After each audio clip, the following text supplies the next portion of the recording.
My name is Michael Smets. I'm an associate professor at Side Business School, University of Oxford. I'll quickly talk about three assumptions that dominate paradox theory at the moment, and the idea that maybe we should revisit some of those.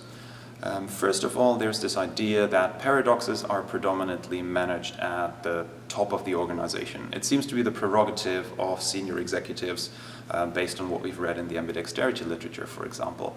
But we hear increasingly that even CEOs feel like they're managing at the intersection of multiple different pressures, personal, organizational, and institutional. So maybe we should think rather about a type of figure of eight where they're caught in the middle rather than a pyramid where they sit at the top. Second is, what's the number of paradoxes and tensions that are being managed? So we talk a lot of dialectical tensions, polarities, typically pairs of two, like a tightrope walker, for example.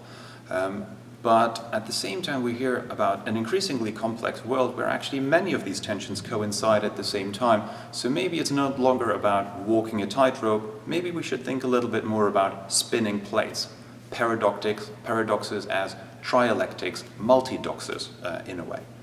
And lastly, related to the first assumption that it's always senior leaders managing paradox because they're in some way intellectually superior.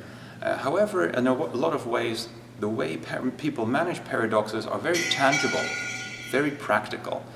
So maybe it can be learned, so paradox management is not the prerogative of the chosen few at the top of the organization, but actually can be taught through members of the organization throughout all levels of the hierarchy. So paradox management in a way becomes a little bit more democratic.